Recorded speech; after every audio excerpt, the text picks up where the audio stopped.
नमस्कार साथियों, Delhi IAS academy की यूट्यूब प्लेटफॉर्म पर एक बार फिर आपका स्वागत। आज हम सीटेट एग्जाम 2024 के बारे में बहुत सीमित वो रणनीति आपके साथ डिस्कस करने वाले हैं जिससे आप एग्जाम हॉल में बेहतर नहीं बेहतरीन प्रदर्शन कर पाएंगे।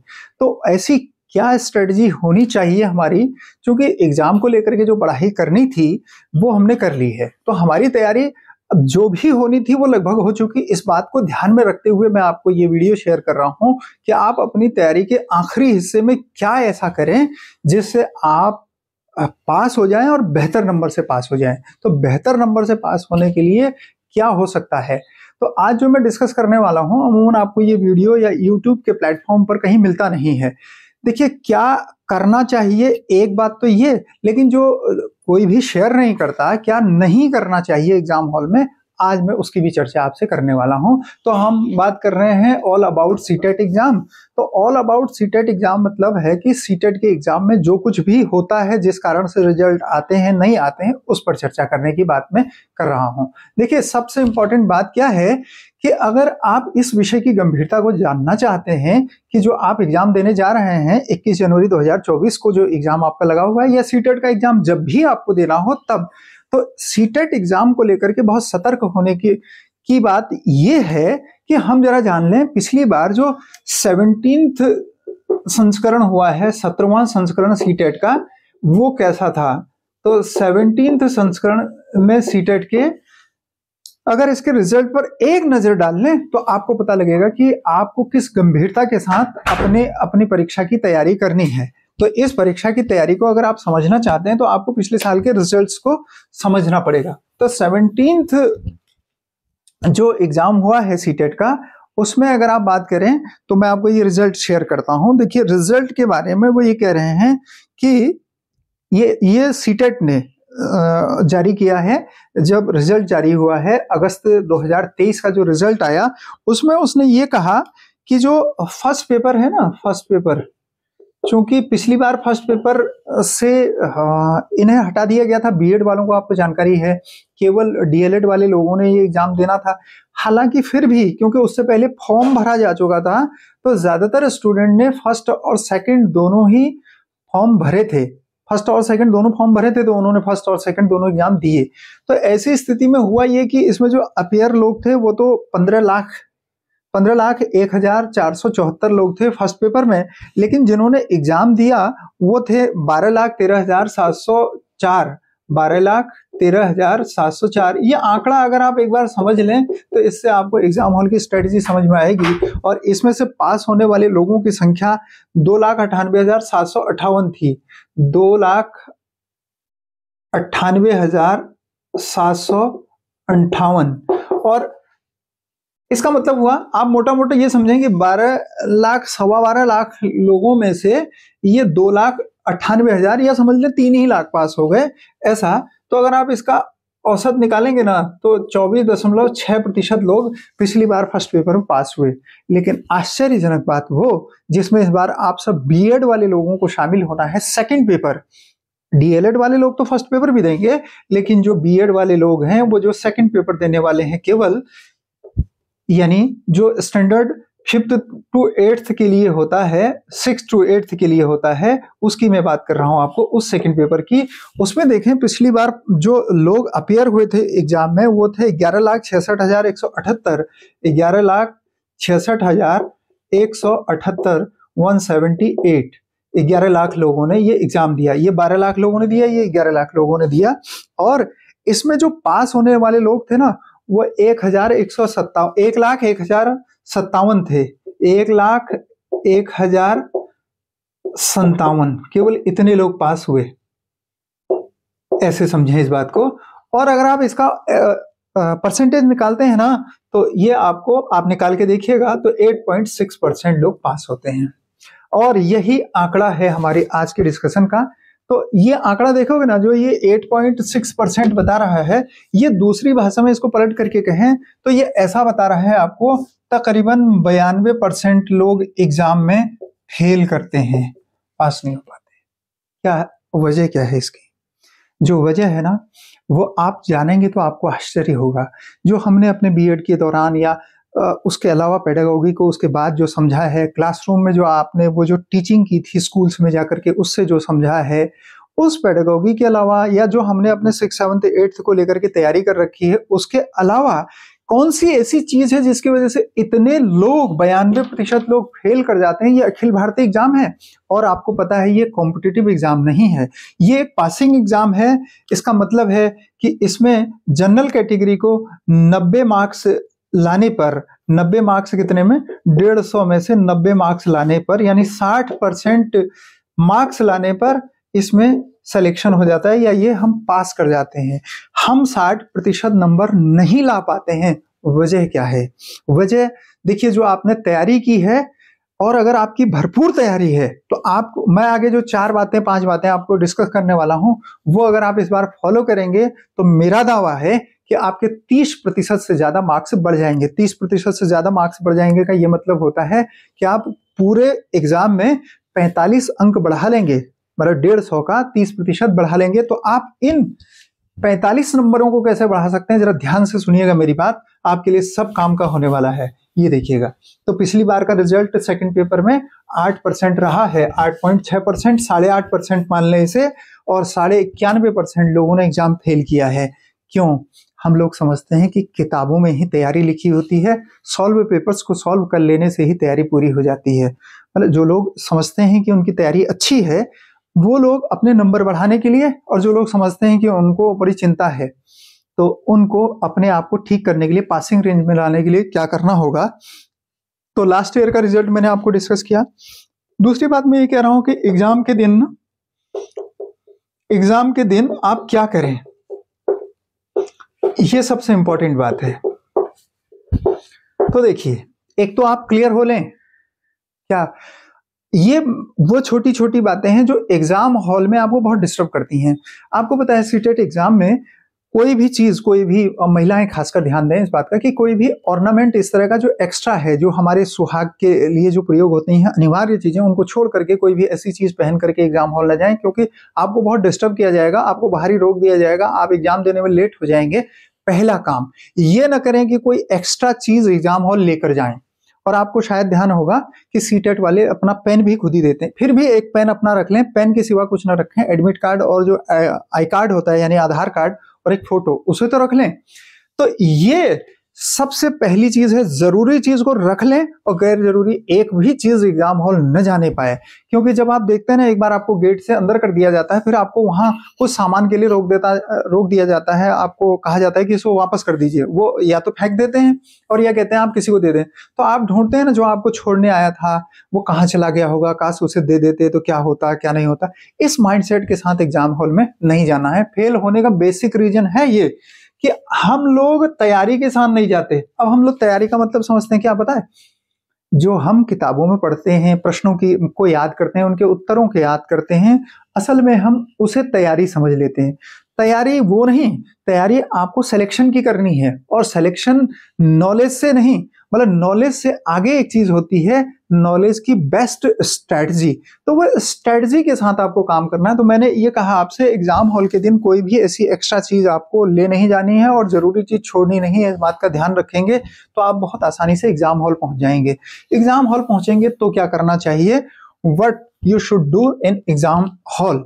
तो एग्जाम हॉल में जाएंगे, देखेंगे ना, उसकी कुछ फॉर्मेलिटीज होती हैं। फॉर्मेलिटीज मतलब वो आपका नाम, रजिस्ट्रेशन, वो सब चेक होता है और उसमें आपको साइन करवाए जाते हैं वो सब। क्योंकि आपको ध्यान है कि अब ऑनलाइन एग्जाम तो हो नहीं रहा है, सीबीटी एग्जाम नहीं हो रहा है, तो ऑफलाइन हो रहा है। ऑफलाइन हो रहा है तो ओएमआर पर हो रहा है, तो उसी तरह से फिर से हमारी अटेंडेंस होगी।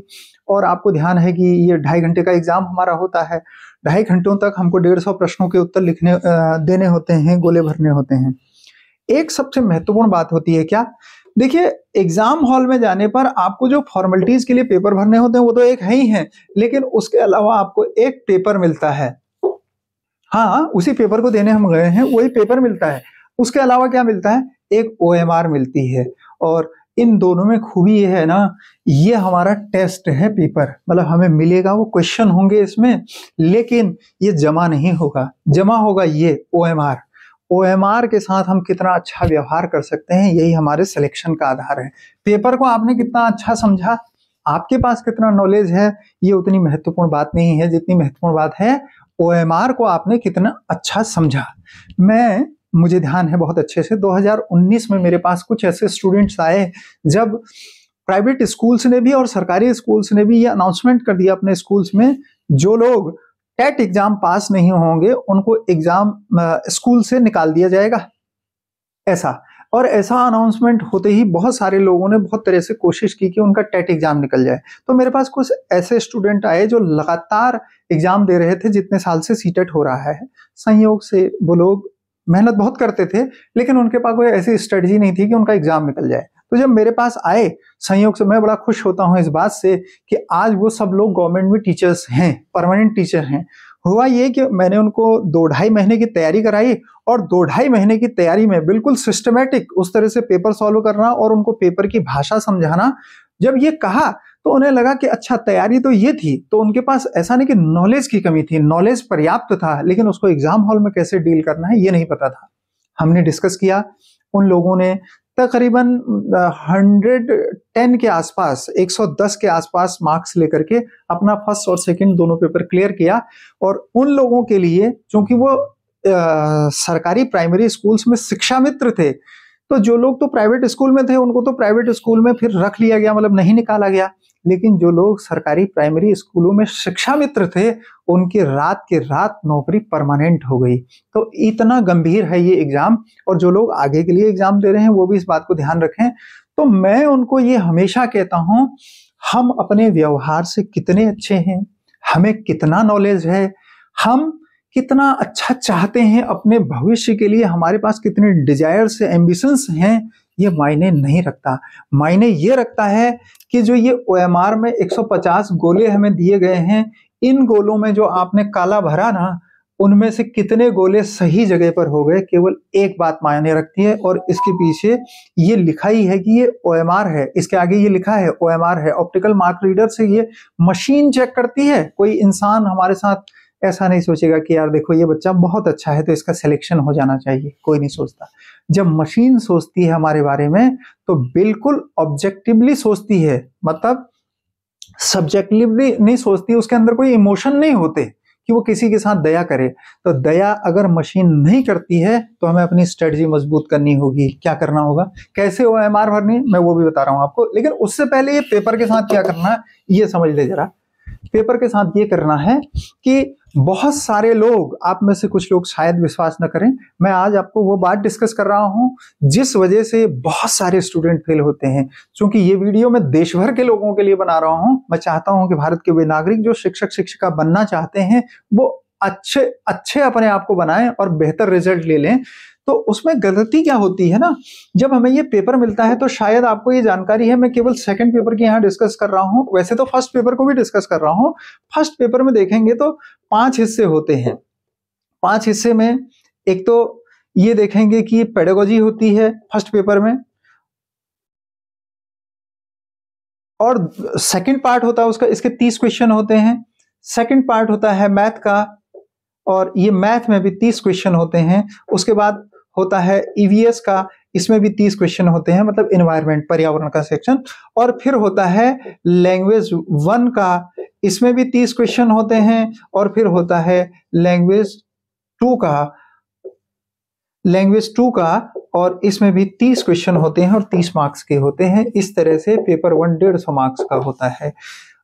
अब क्या होता है कि हम में से ज्यादातर लोगों को या तो ये पता नहीं होता है, या वो इस बात का ध्यान नहीं रखते, या एग्जाम हॉल में जो उनको घबराहट होती है ना, इस वजह से कुछ उनसे गलती हो जाती है। और कुछ गलती की भी गुंजाइश नहीं है एग्जाम में। देखिए यहां तक तो ठीक है, ये 3 सेक्शन सेपरेट होते हैं। यहां से आगे ये फर्स्ट पेपर में भी सेकंड पेपर में भी इस स्ट्रेटजी को फॉलो करना है। इससे पहले के 90 क्वेश्चन कैसे हैं उनको छोड़ दें, तो ये बाद वाला सेक्शन तो दोनों पेपर में कॉमन होता है। दोनों पेपर में कॉमन होता है का मतलब है कि लैंग्वेज 1 उसमें भी होनी है और लैंग्वेज 2 उसमें भी होनी है। अब यहाँ क्या होता है ना, हम में से कुछ लोगों को ये पता ही नहीं होता है कि उन्होंने लैंग्वेज 1 क्या ऑप्ट किया है, लैंग्वेज 2 क्या ऑप्ट किया। उन्हें ये तो पता होता है कि उनका एक हिंदी है और एक इंग्लिश है, या इस इंग्लिश की जगह उनके पास संस्कृत है। ये मतलब इसके अलावा भी आप में से बहुत सारे लोगों की बहुत सारी लैंग्वेज हैं। उनके संस्कृत वालों के साथ तो अच्छा ये है कि इनको एक अलग से पेपर मिल रहा है, पिछली बार से अलग बुकलेट आ रही है संस्कृत की। लेकिन दो लैंग्वेज एक ही पेपर में, जो ये सिंगल पैकिंग में आता है, उस पेपर के अंदर ये हिंदी और इंग्लिश दोनों आते हैं। हिंदी इंग्लिश में फर्स्ट पेपर में क्या है, यहां भी आपको ये देखें, ये 30 मार्क्स का जो है, यहां भी आपको इसमें 2 इंग्लिश मिलेंगी। इंग्लिश पहले लैंग्वेज 1 इंग्लिश, और फिर इसी के साथ आपको हिंदी मिलेगी, लैंग्वेज 1 में हिंदी। ठीक, अब क्या होता है, दूसरे में भी ऐसा ही है। दूसरे में क्या है, लैंग्वेज 1 इंग्लिश और लैंग्वेज 2 हिंदी। अब देखिए, आप अगर इतने में कंफ्यूज हो रहे हैं तो फिर ये ठीक नहीं। समझिए एक बार मैं क्या कह रहा हूं, 2 लैंग्वेज होती हैं और दोनों में 2-2 होती हैं। मतलब फर्स्ट हिस्से में भी इंग्लिश और हिंदी दोनों होते हैं, दूसरे में भी हिंदी और इंग्लिश दोनों होते हैं। तो मैं आपको, देखिए ये बात आपको बहुत एग्जाम हॉल से पहले सतर्क करना चाह रहा हूं। मैंने पिछले सालों में देखा है कि कई स्टूडेंट केवल इस वजह से फेल हो गए। क्यों? क्योंकि आपको OMR एक ही मिलती है, ध्यान रखिएगा, 2 नहीं मिलती। और कभी हमने उससे पहले OMR भरने की प्रैक्टिस नहीं की तो हमसे गलती हो जाती है। क्या, देखिएगा क्या होती है गलती। अगर हम यहाँ, ये देखिए मैंने इंग्लिश ये लिखा, फिर से मैं हिंदी लिख रहा हूं, तो ये वाली हिंदी और ये वाली हिंदी में क्या अंतर है? कुछ नहीं, इतना अंतर है कि ये लैंग्वेज 1 की हिंदी है और ये लैंग्वेज 2 की हिंदी है। तो जिन लोगों ने लैंग्वेज 1 में हिंदी ली है, वो इस हिंदी को सॉल्व करेंगे, इस इंग्लिश को नहीं करेंगे।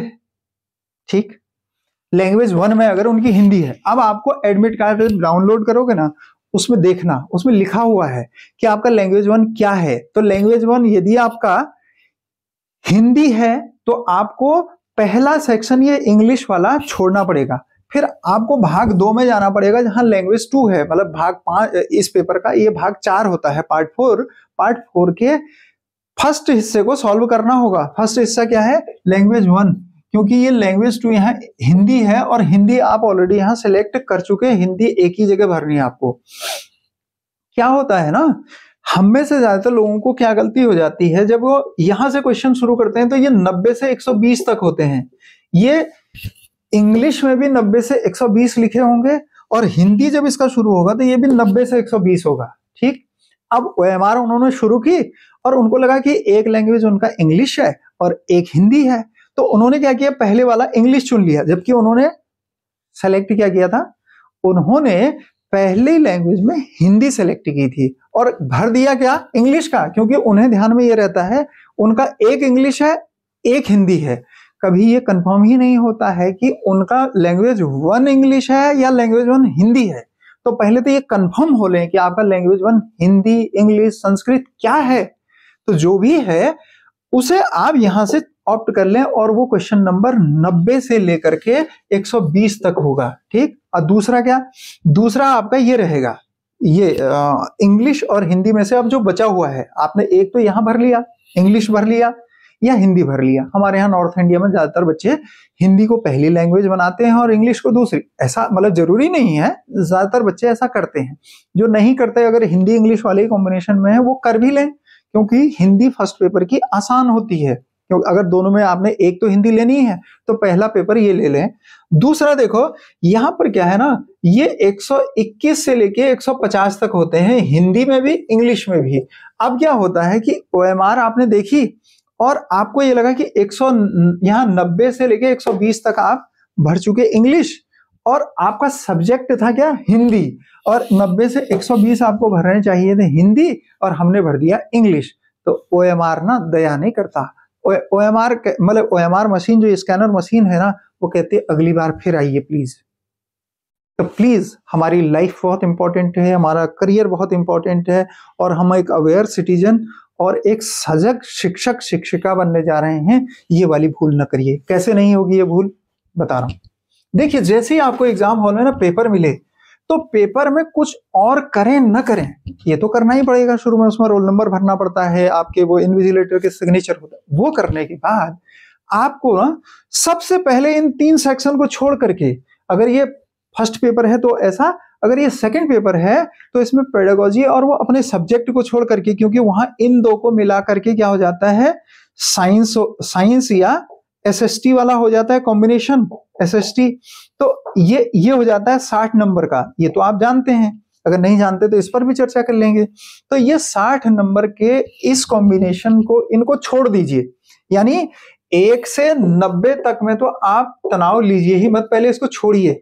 क्या करना है आपको, 90 नंबर के बाद जहां भाग फर्स्ट पेपर में भाग 3 और सेकंड पेपर में भाग 2 शुरू होगा, मतलब पेडागोगी और आपका अपना सब्जेक्ट या तो SST या मैथ साइंस, इसको छोड़ करके जो तीसरा हिस्सा शुरू होगा थर्ड पार्ट में भाग 3 में, आप सबसे पहले क्या करिए, पेपर में कुछ भी प्रश्न सॉल्व करने से पहले आप यहां आइए और यहां आके अपने पेपर में ऊपर से पेंसिल से, पेन से जो आपके पास होता है लिखने का, उसमें क्या करिए, जो आपकी लैंग्वेज है ना, सपोज करें लैंग्वेज 1 आपकी हिंदी है, तो यहां पर से आप ना इंग्लिश में कट लगा दीजिए। इंग्लिश के ऊपर जहां भी ये इंग्लिश लिखा होगा इसके ऊपर बड़ा बड़ा क्रॉस लगा दीजिए 3 बार। अब जब आप पेपर सॉल्व करते चलोगे, जो कि जब आप 90 क्वेश्चन कर चुके होगे तो दिमाग ना थोड़ा सा गर्म हो जाता है। आपको ध्यान ये रखना है कि ये क्रॉस लगाने के बाद ये आपका सही बचेगा, तो इसके ऊपर राइट टिक कर लीजिए, जहां हिंदी आएगा ना वहां राइट टिक कर लीजिए। अब जब यहां आपने इंग्लिश में क्रॉस लगा दिया तो यहां क्या करिए ना, हिंदी में क्रॉस लगा दीजिए, ठीक है। ये काम सबसे पहले करना है, क्योंकि जब ये यहां से यहां तक सॉल्व करते हुए ना दिमाग गर्म हो जाता है। क्यों होता है, अभी मैं आपको प्रश्नों के एग्जांपल समझाता हूं, कैसे प्रश्न पिछली बार पूछे हुए हैं। तो ये जब दिमाग गर्म हो जाता है उस समय हमारी लैंग्वेज इन चारों में से कौन सी है ये सेलेक्ट करने में बड़ा कंफ्यूजन हो जाता है। हम कोई भी एक शुरू कर देते हैं और हमें लगता है यही सही है, ठीक। तो अब मैं आपको क्या कह रहा हूं, एक बार अगर हमने गोले भर दिए तो OMR दूसरी तो मिलती नहीं, ब्लेड से खुरच नहीं सकते, और वो आप जो यूं करते हैं वो भी नहीं कर सकते। वो करने से हमारी OMR खराब हो जाएगी। OMR खराब का मतलब देखिए, मैंने कहा हम एग्जाम हॉल में OMR छोड़ के ही आते हैं अपने रिजल्ट के लिए, हम नहीं जाते, हमारा इंटरव्यू नहीं होने वाला है तो हम OMR ही छोड़ के आ रहे हैं और OMR में खुद ही छेद करके आ रहे हैं। उस छेद का मतलब होता है करियर में छेद हो जाना। करियर मतलब उस एग्जाम में, पर्टिकुलर एग्जाम को लेकर के संभावना का शून्य हो जाना, और वो कर भी नहीं सकते लीगली, ठीक है। तो मैंने आपको बताया कि सबसे पहले आपको क्या करना है, आपको लैंग्वेज सेलेक्ट करने में बड़ी सावधानी रखनी है। और लैंग्वेज सेलेक्ट करने के बाद एक और इंपॉर्टेंट बात जो आपको किसी ने नहीं कही, मैं कहता हूं, क्या, ये जो आपने अक्सर देखा, इस पर कोई बात करना पसंद नहीं करता YouTube के प्लेटफॉर्म पर मैं ये जानता हूं, जो ये 8% रिजल्ट आपने देखा ना अभी, 8.6% का रिजल्ट जो आया है सेकंड पेपर में पिछले साल, पूरे देश भर का रिजल्ट है ये। हर प्रदेश के बच्चे इसमें भागीदार हो रहे हैं। और मैं आपको क्या कह रहा हूं कि इसमें केवल 90 नंबर लाने हैं जनरल कैटेगरी के कैंडिडेट को। 90 नंबर मतलब हुआ कि 60% नंबर लाने हैं, और 60% नंबर नहीं ला पा रहे हैं लोग, जबकि किसी से कॉम्पिटिशन नहीं है उसका, और कोई निगेटिव मार्किंग नहीं है। सीटेट एग्जाम की सबसे अच्छी बात यह, क्या गलती हो रही है, बहुत सारे बच्चे, देखिए मैं OMR की स्टडी के बारे में बात कर रहा हूं, बहुत सारे बच्चे केवल ये गलती करते हैं क्या, कि उनको आपसे हुई होगी गलती, इस बार देखिएगा कैसे सतर्क रहना है आपको। जैसे सपोज करें कि आपके फर्स्ट पेज में क्वेश्चन नंबर 1 से लेके 1 2 3 4 5 6 7 ऐसे हैं, और फिर दूसरे पेज में आ गए तो 8 9 10 11 और 12 सपोज करें यहां तक हैं। अब क्या हुआ, जब आपने 1 से 7 तक भरा, 1 2 3 4 5 7 तक भर लिया आपने, अब आप नेक्स्ट पेज में जैसे ही आप पेज पलटते हैं ना, वैसी क्या गलती होती है पता है, आप क्वेश्चन नंबर 8 का सपोज करें कि आपने आंसर मान लिया है A, और ये वाला आंसर आपने यहां से देखा पेपर से और OMR में भरा, और गलती से 7 का आंसर आपने C ऑलरेडी भर दिया है, और गलती ये हुई कि आपने ये वाला A 7 के ही C वाले में भर दिया। बहुत होता है ऐसा, आपको अभी लग रहा होगा कि नहीं होगा, ये C तो ऑलरेडी भरा था और फिर उसमें A भी भर दिया, तो इस लाइन में 2 गोले हो गए। उस समय ये दिखते नहीं है।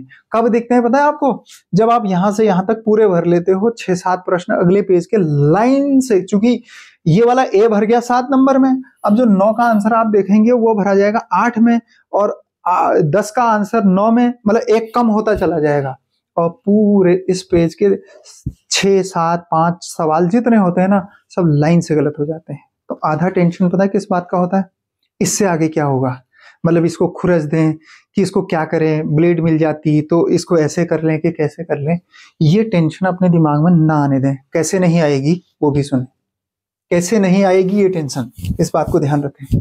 देखिए मैंने कहा निगेटिव मार्किंग नहीं होनी है, ठीक, इस बात से आप आश्वस्त रहें। तो आपको क्या करना है ना कि जरा सेक्शन वाइज सॉल्व करने की कोशिश करें। सेक्शन वाइज सॉल्व करेंगे तो आपको 1 से 30 तक पेडागोजी मिल रही है दोनों पेपर में, फर्स्ट और सेकंड। स्पेशली मैं तो आज ये आपसे सेकंड पेपर का डिस्कशन करना चाह रहा हूं।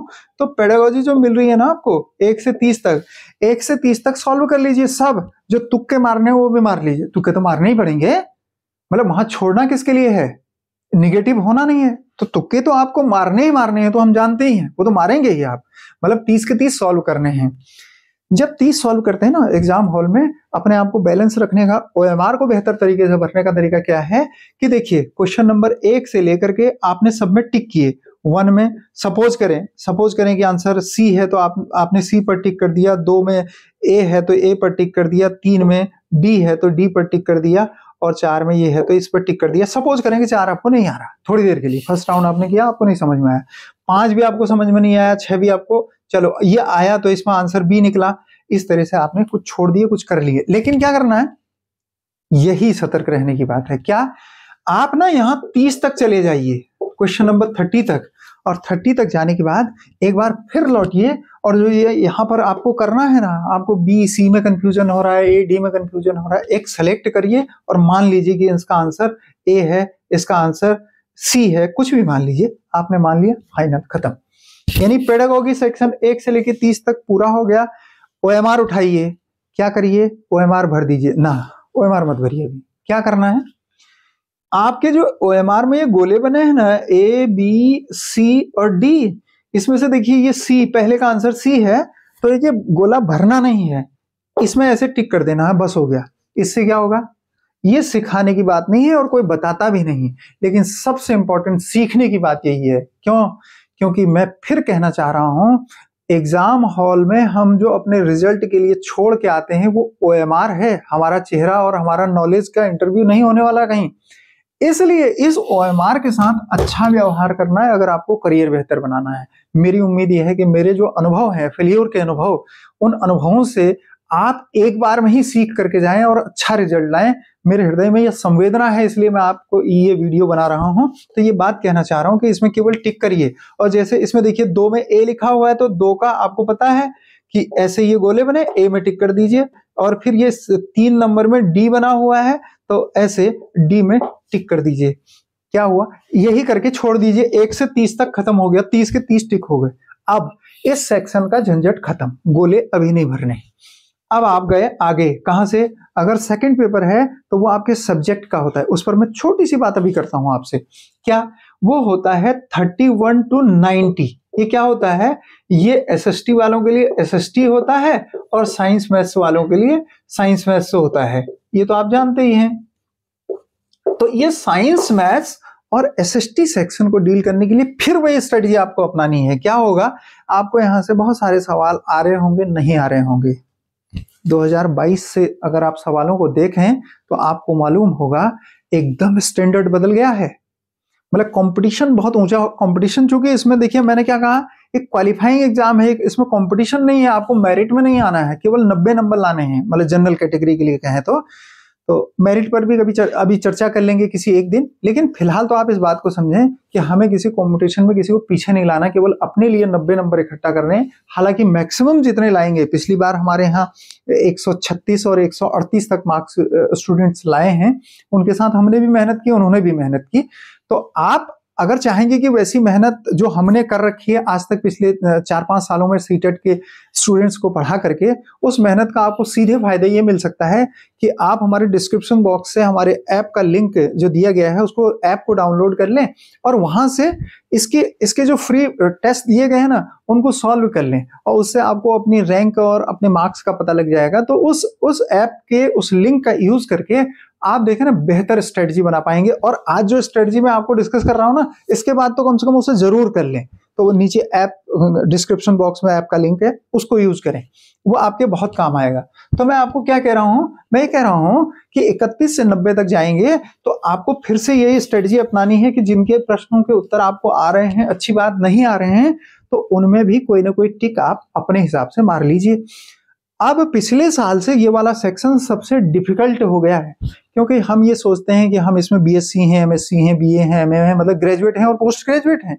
तो ग्रेजुएट और पोस्ट ग्रेजुएट होने में हमें गलतफहमी ये आती है कि हमारे पास इन विषयों का अच्छा नॉलेज है, और सीटेट वालों ने भी चैलेंज दे रखा है आपको कि देखें कितना नॉलेज है आपको। मतलब एनसीईआरटी की किताबों से उठा करके सवाल पूछे हैं और कुछ एडवांस लेवल भी पूछा है, लेकिन उसमें क्या है ना, 15 मार्क्स मतलब 50% पेडागोजी होती है, 50% सब्जेक्ट के शुद्ध प्रश्न होते हैं 6, 7, 8 की किताबों से। 6, 7, 8 की किताबों से 15% मतलब 50% मार्क्स, और 6, उसके अलावा उसको पढ़ाने के तरीके को लेकर के 50% क्वेश्चन जो पेडागोगी के होते हैं सब्जेक्ट में भी वैसा होता है। ठीक है, आप इस बात को ध्यान रखेंगे और यहाँ गोले लगाएंगे। फिर से लैंग्वेज में जाएंगे, वैसे ही गोले लगाएं, टिक करेंगे सारे गोलों में, और फिर से 150 तक जाएंगे लैंग्वेज 2 में, यानी क्वेश्चन नंबर 121 से लेकर के 150 तक जाएंगे, फिर से डॉट लगाएंगे। ये काम कब तक कर लेना है? किसी भी हाल में ये 20 मिनट रहते हुए हो जाना चाहिए, क्योंकि गोले भरने में तकरीबन, अगर आपको अभ्यास, मैं बता रहा हूं गोले कैसे भरने, आसान तरीका बता रहा हूं, अगर आपको अभ्यास नहीं है तो 20 मिनट लग ही जाते हैं। ठीक है, 150 गोले भरने में, और प्रैक्टिस है अच्छी खासी तो हो सकता है आप 8 से 12 मिनट तक में भी भर सकते हैं आसानी से, लेकिन 8 से 12 मिनट तो लगते ही लगते हैं। ठीक है, देखो इसमें क्या काम करना है, इसमें क्या काम करना है ये देखें। सबसे अच्छा, ये स्टडी आपको किसी ने नहीं कही है, डिस्कस नहीं की है, मैं जानता हूं इस बात को, और यही मेरी संवेदना आप लोगों के रिजल्ट को लेकर के है। यही सेंसिटिविटी के साथ ही मैं बना रहा हूं। जो आपने ये डॉट किया ना अभी थोड़ी देर पहले ABCD में, इस ABCD में जो ये डॉट कर रखा है इसका उपयोग करना है। एक तो हमेशा ध्यान रखें, कतई समझौता ना करें। सीटेट वालों ने अगर अपना पेन दिया हो, आपको एग्जाम हॉल में न ले जाने दें अपना पेन तो बात अलग है, वैसे तो ले जाने देंगे, न ले जाने दें तब तो आप उनके पेन से गोला बनाने के लिए मजबूर हैं। और वो नया पेन होता है तो वो बहुत दब के चलता है, मतलब बहुत गहराई से दबाना पड़ता है और पेपर को काट देता है, तो बहुत सावधानी से उस काम को करना है। उससे पहले क्या करें ना, उसको आप एक रफ पेज वहां मिलता है उस पर खूब घिस लें, इस तरह से बिल्कुल खड़ा पेन लगाएं और उसे घिस लें। बॉल पेन को खड़ा घिसना पड़ता है, ये भी आपको कोई कहने वाला नहीं, पर मैं कह रहा हूं क्योंकि उसमें एक बॉल होती है ना, बॉल अगर ठीक बीच से ऊपर को चली जाए तो वो चारों तरफ से स्याही फैलाता है, तो उससे क्या होता है ना, वो प्रॉपर चारों ओर स्याही आती है। ठीक, ये बहुत छोटी बात आपको लग रही है, छोटी नहीं है। इस कारण से कई लोग पिछले सालों में पूरे क्वेश्चन करने से ही रह गए, वो क्वेश्चन नहीं कर पाए। कई बार पूरे करते हैं तो उनके गोले भरने रह जाते हैं। तो इसलिए मैं ये कह रहा हूं कि आपको गोले भी बहुत तेजी से भरने हैं और इसी स्ट्रेटजी के साथ भरने हैं। अब क्या करना है आपको, ये गोला भरना जो आपको किसी ने नहीं सिखाया, मैं उसकी बात कर रहा हूं। आज पहली बार ये बात हो रही है यूट्यूब के प्लेटफॉर्म पर, शायद पहली बार हो रही है। आपने ये इसमें डॉट लगा रखा है पहले से। हम लोग क्या करते हैं, ऐसे भरना शुरू करते हैं ऐसे, और फिर अचानक हमारा हाथ, चूंकि उस समय कांप रहा होता है, घबराहट होती है, सबको होती है, स्वाभाविक है, तो ये बाहर आ जाता है। फिर हमको क्या लगता है ना कि इसको मिटा दें कि क्या करें, फिर हम यूं करते हैं। अच्छा क्यों करेंगे यूं, या फिर ब्लेड से ऐसा क्यों करें? देखिए अब आपको क्या करना है ना, मैं थोड़ी देर के लिए इसको नहीं मान रहा हूं, मैं मान रहा हूं कि ये उत्तर नहीं है। मेरा उत्तर ये वाला है, ए वाला, मतलब सही गोला जो आपको भरना है वो ये है। इसके साथ क्या व्यवहार करें? पहली बात, अगर आपको अपने घर का पेन ले जाने की अनुमति मिले तो अच्छा, ले तो जाना ही है आपको एग्जाम हॉल तक, वो एग्जाम हॉल के बाहर तक। अगर रोक दें तब अलग बात है, तब आप उसको बाहर छोड़ दीजिए, लेकिन मेरा अनुमान ये है कि आपको ये परमिशन मिल जाएगी। तो आपको ये करना है कि जो ये पेन आप ले जाने वाले हैं ना, इधर 1 हफ्ता पहले इसको घिसना शुरू कर दीजिए, ताकि ये बहुत घिसा हुआ पेन हो और इसमें आखिरी हिस्से में स्याही बची हो, ताकि आधी स्याही बची हो, ताकि ये एग्जाम हॉल के 150 गोले आपके पूरे कर पाए। क्या करना है, ये जो सबसे बाहर इसकी लाइन होती है ना, इसको सबसे पहले भर देना है। यूं दबा करके, थोड़ा सा दबा करके यूज करिएगा, मतलब ऐसा नहीं कि बहुत गहरा हो जाए, लेकिन थोड़ा दबा करके प्रयोग करेंगे तो आपको पता है क्या, इससे आसानी क्या हो जाती है। अब ये आपका पेन जब आप यूं करोगे ना, ये इससे बाहर नहीं जाने पाता। क्यों? यहाँ पहले से एक लाइन हो गई है, और अब आप यूं गोल में भरिए, ऐसे लाइन में नहीं, ऐसे गोलाई में भरिए। इससे क्या होगा, एक तो इस बात की संभावना होगी कि पेन बाहर नहीं जाएगा, क्योंकि ये बाहर से ऑलरेडी एक गहरी लाइन खींची हुई है, तो ये बाहर नहीं। करके देखिएगा, अगर आपको ऐसा लगे कि मतलब मैं आपको इम्प्रैक्टिकल बात कर रहा हूं, तो भी आप करके देखिएगा कितना आसान हो जाता है। और कम से कम एग्जाम जाने से पहले अगर आप OMR बेस्ड एग्जाम देने जा रहे हैं तो 2 OMR जरूर भर लीजिएगा, आपके लिए बहुत काम आएंगी। और वो लोग जो लगातार पिछले साल से एग्जाम दे रहे हैं, पिछले कई सालों से एग्जाम दे रहे हैं, उनसे मैं एक रिक्वेस्ट करता हूं कि अगर आपके एग्जाम की पिछले बार की OMR कॉपी डाउनलोड हो जा रही हो तो एक बार जरूर OMR कॉपी डाउनलोड कर लीजिएगा। क्या गलती हुई पता? क्वेश्चन नंबर 44 में जो आपने पेपर में C टिक किया है वहां OMR में ना B भर दिया है, पता नहीं हमें। करके देखिएगा, एक बार डाउनलोड कर लीजिए। ऐसा बहुत हुआ है लोगों के साथ। लोगों को पता लगता है क्या, स्टूडेंट्स को ये पता लगता है, उनको नॉलेज कम है, पता नहीं और क्या जो पढ़ना पड़ेगा, कौन सी किताब जो खरीद लें, कौन सी कोचिंग जो चले जाएं, कौन से टीचर्स से जो पढ़ लें, कौन से यूट्यूब को देख लें, लेकिन उनसे बेसिक गलती जिसकी वजह से उनका सिलेक्शन रुका पिछली बार, वो पता नहीं है। अब भी आपके पास मौका है, एक बार आप चाहें तो अपना ये OMR की कार्बन कॉपी डाउनलोड कर लें, अगर आपको मिल जाती है, और मिल जाएगी, वेबसाइट पर मिल जाती है, सीटेट की वेबसाइट पर। तो आपकी पिछली बार की कॉपी अगर हो, देखिएगा ऐसी गलती कितनी हुई है। पिछली बार जिन्होंने एग्जाम दिया वो अपने एग्जाम में लगाए हुए, पेपर में लगाए हुए टिक को, यानी जो क्वेश्चन नंबर इतने का आपने ABCD में ये भर रखा है, क्या OMR में भी वही भरा गया? तब आपको पूरे 150 क्वेश्चन में हो सकता है ऐसे 2, 3, 4, 5, 7, 10, 12, 15, 20 तक गलतियां मिल जाएं, और वही गलतियों से हमारा सिलेक्शन रुका है। कतई ऐसा नहीं है कि आप लोगों को नॉलेज कम है, और कतई ऐसा नहीं है कि सीटेट का एग्जाम हमारे नॉलेज से ऊपर पूछा जाता है, हमारी नॉलेज के रेंज में पूछा जाता है, और वो हमसे उम्मीद कर रहा है कि हम केवल 60% परफॉर्मेंस कर दें। और इसमें अगर आप 50% क्या 40 से 45% भी ना सही जानकारी रखते हैं तो बाकी में तुक्का भी लगा देंगे, उन तुक्कों में भी आपका 15% सही हो जाएगा। तो 45 और ये 15 और ये इसको 20 से 15% तक सही होने की उम्मीद मान लीजिए तुक्कों के, तब भी 60% रिजल्ट हो जाता है, कुछ बचता नहीं है। लेकिन कुछ प्रश्न पिछले बार से कठिन पूछे जा रहे हैं। मैं 2 एग्जाम्पल आपके सामने डिस्कस कर रहा हूं और वहीं हमारी वीडियो खत्म होने जा रही है। देखिएगा, पिछली बार सवाल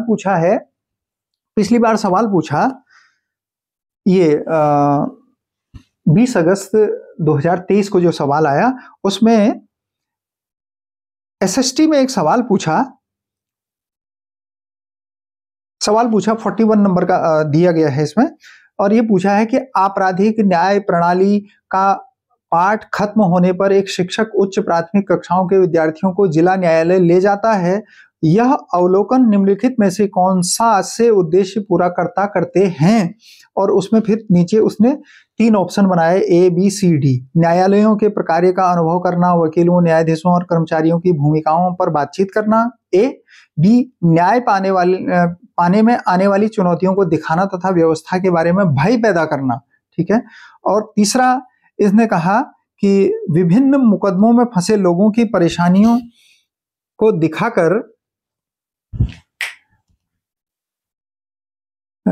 विद्यार्थियों को डराना और उन्हें कानून मानने के लिए प्रोत्साहित करना, और सही विकल्प का चयन करना है। और सही विकल्प कैसे दिए हैं? केवल C, केवल B, केवल A, B, C और केवल A, ऐसे ऑप्शन दिए हैं। तो ये अपने आप में ना थोड़ा चैलेंजिंग है। A, B, C, D। अच्छा, मैंने 40 नंबर क्वेश्चन पढ़ा आपके लिए, तो इसमें वो कहता है कि D इसका सही उत्तर है, केवल A। ठीक है। मैं देखिए ये प्रश्नों की ऐसी श्रृंखला ठीक अगले एक वीडियो में आपसे डिस्कस करने वाला हूं, जिसमें सारे प्रश्नों की बात करूंगा और प्रश्न को एग्जाम हॉल में कैसे डील करना है इस पर चर्चा करूंगा।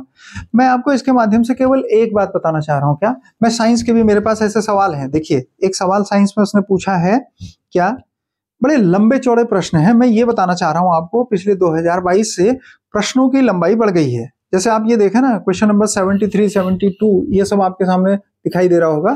तो ये देखिए, इसमें क्या लिखा है इसने कि उस समुच्चय का चयन कीजिए जो कॉलम A पर दिए गए अपशिष्ट कचरे के प्रकार का कॉलम B से सही मिलान करता है। तो एक तरफ कॉलम A दिया, एक तरफ कॉलम B दिया, फिर उसमें A, B, C, D, E तक ऑप्शन दिए, फिर दूसरी तरफ उसमें 1, 2, 3, 4 दिए, फिर नीचे उनको मिलाया। तो इस तरह से ना बहुत लंबा प्रश्न है। ऐसे में सबसे बड़ा चैलेंज है कि हम अपने सब्जेक्ट में कैसे ठीक परफॉर्मेंस करें। देखिए, हमारे सब्जेक्ट में ना 60 क्वेश्चन है, और 60 क्वेश्चन में अगर आप अप्रोक्स 50% भी सही जानते हैं तो 30 प्रश्न आप सही जान लेंगे, और बाकी अगर तुक्के लगा देंगे ना, इन तुक्कों में अगर आपके 50% भी सही हो गए, मतलब 30 में से आधे, तो 15 नंबर और जोड़ेंगे तो ये 45 नंबर हो जाएंगे। और 45 नंबर को पिछले साल के जो पेपर हैं उनके स्तर को देखते हुए हम ये कह सकते हैं कि वो 45 का स्कोर ठीक है। और बाकी देखेंगे पेडागोगी में किसी भी हाल में अगर आप हमारे ऐप पर जाकर के उसे डाउनलोड करके उन प्रश्नों को लगा लेते हैं, सॉल्व कर लेते हैं, तो आपको पता चलेगा कि हम इस तरह के प्रश्नों को लगातार कर पा रहे हैं। और आपको उसके अलावा क्या करना चाहिए वो भी मैं आपको अगले वीडियो में साझा करूंगा। और वो बेहतरीन चीजें एग्जाम हॉल से पहले इस स्ट्रेटजी को आप जरूर फॉलो करें, आप जरूर अच्छा परफॉर्मेंस करेंगे। क्या और अच्छा हो सकता है हम अगले वीडियो में आपसे डिस्कस करते हैं। तब तक के लिए बहुत बहुत थैंक यू।